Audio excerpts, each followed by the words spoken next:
밤새 미국 시장이 많이 떴어요. 예, 이제 이유가 테슬라가 10% 올라서 그런데 테슬라가 이제 모건 스탠리 이유는 추천한 이유는 첫 번째가 이제 도조 컴퓨터 슈퍼컴퓨터인데요. 아마 인공지능 자율주행 때문에 그런 것 같아요. 그리고 이제 로보택시 이런 것에 어떤 가치가 한 6천억 불 정도 증가하는 걸로 이렇게 보고 있더라고요. 대략 1200원씩 720조 정도 가치인데 아마 그런 식으로 보면 이제 요새 현대 오토웨버가 많이 올라가고 있는데 현대 오토웨버나 이제 배터리 쪽에서도 양극재나 이쪽이 올라갈 건지 세트 업체 삼성 SDI나 LG 에너지 솔루션 이쪽이 올라갈지 모르지만 일부 2차 전지도 좀 따라 올라갈 수 있지 않나 이제 이런 생각이 들고요.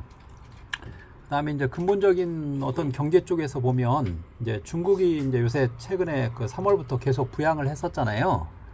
예, 그래서 지금 부동산을 구입을 해야 되겠다라는 의사 표시가 지금 큰 폭으로 증가를 하고 있대요. 그리고 이제 신규 대출도 3.1조 위안, 그러니까 이제 대량 이제 대출도 좀 늘어나고 있고요. 그 다음에 자동차 판매도 이제 수개월 지금 감소하다가 8.2% 증가로 돌아섰거든요. 그러니까 중국 경기도 이제 조금씩 살아나는 듯한 그런 느낌을 지금 받고 있고, 엊그제 이제 토요일 날 소비자 물가도 계속 마이너스에서 이제 0.1 플러스로 돌아섰거든요. 그래서 금요일 날 고정자산 투자, 그 다음에 이제 산업 생산, 소매 판매 이런 지표들이 발표가 되는데 아마 소매 판매나 이런 쪽들은 이제 큰 폭으로 증가할 걸로 이렇게 예상을 하고 있어요. 예, 그래서 중국 경기가 좀 돌아서는 것 같고, 그 다음에 이제 월가 뉴스로는 틱 니밀하우스라는 있어요. 티밀하우스 이런 기자가 있는데 이 양반 별명은 이제 연준 대변자예요. 근데 이분 얘기는 연준 총재들이 지금 이제 금리를 많이 올렸기 때문에 미국이 또 침체하지 않겠느냐 이런 의견을 갖고 있는 연준 총재들이 많대요. 그래서 9월 20일 날 FOMC 회의에서 이제 동결하는 건 이제 거의 기정사실화된 것 같아요. 지금 동결 여론이 90에서 95% 사이 왔다 갔다 하고 있거든요. 근데 이제 11월 FOMC 회의에서도 금리 동결할 가능성이 연준 총재들 의견을 종합해 보면 취합해 보면 굉장히 높다라는 거예요. 침체 우려를 더 걱정하는 연준 총재들이 많다는 거거든요. 그러면 주식시장에 장애물은 이제 많지는 않을 것 같아요. 이제 그런 어떤 태도라고 한다면 미국의 어떤 물가지표나 이런 것들이 큰 폭으로 나빠지지만 않으면 계속 동결 여론이 되고 주식시장은 완만하게 상승하는 그런 국면으로 계속 이어질 것 같은 그런 느낌이거든요. 그래서 어쨌든 13일 날 내일 저녁에 소비자 물가는 전달 3.2였었어요. 근데 이제 전망은 3.6 정도 되거든요.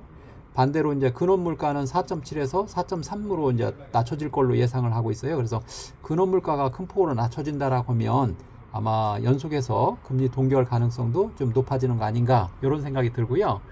그 다음에 이제 어제 우리 청와대 조태용 안보실장이 자신만만하게 한중일 정상회담을 한국에서 성사시킬 걸로 보고 반드시 시진핑 주석이 방한할 걸로 자신감을 어제 내비쳤거든요. 한미일 연대가 강력하고 또 러시아가 우크라이나 전쟁에서 장기전으로 가는 이 고전을 면치 못하니까 지금 북러 정상회담이 빠르면 오늘이나 내일 정도 열릴 걸로 보고 있잖아요. 그런 상태에서 중국이 북중러에 합치면 중국이 이제 러시아 편을 더 강력하게 들어주면 국제 왕따 될 가능성이 더 높아지는 구조적인 문제가 있잖아요. 그러니까 중국은 북러하고 연대하는 거에 대해서 약간의 거리감을 두고 또 한미일이 너무 강하게 되는 것을 또 와해시킬 어떤 구조적인 문제가 있기 때문에 아마 조태영 실장 입장에서는 반드시 양다리를 걸쳐야 되기 때문에 아마 한국에 방한하는 것을 아마 적극 검토할 가능성이 크고 성사될 걸로 어제 자신감을 내비쳤거든요. 그러면 지금 중국 단체 관광객들이 뭐 이제 10만 돌파하고 한 24만 명 정도 온다고 아마 뉴스 나오는 것 같은데 아마 단체 관광객도 좀 많이 늘어날 걸로 보고 중국 소비 관련 주식들도 그 많이 늘어나 잠깐이나마 그 상승할 여지가 좀 있지 않나 싶은데, 구체적으로 이제 날짜가 어떻게 조율될지는 조금 더 지켜봐야 되는데, 그런 어떤 국제 정세 흐름이나 그 글로벌 어떤 경제 지표 이런 거 감안해 보면 중국은 약간 회복하려고 하고 미국은 이제 물가가 좀 가라앉으려고 하는 그런 상태에서 금리 동결. 또 어제 일본은 이제 물가가 2% 안착한다면 환율 이제 금리를 마이너스 금리를 포기할 것처럼 얘기를 해서 엔화가 급격히 약세되는 걸 또 어제 막았거든요. 148엔에서 146엔으로. 그래서 엔화가 약세가 안 되면 우리 원화도 이제 서서히 강세가 되는 그런 국면에 진입할 수 있고, 그렇게 되면 외국인이 환차익을 노려서 매수가 들어오지 않을까, 이런 생각도 좀 들거든요. 그래서 주식시장은 뭐 횡보 내지는 상승 쪽이 이제 굉장히 유력해진 그런 상황으로 보고, 이제 두산 로보티스 뭐 상장 관련해서 로봇 주식들 어제 지주회사 두산이 아주 급등하는 그런 양상이었고, 대통령이 이제 우크라이나 우리 이제 지금 세수가 한 50조 부족하거든요. 그럼에도 불구하고 우크라이나의 대규모 그 지원을 이제 G20 회담에서 얘기를 했잖아요.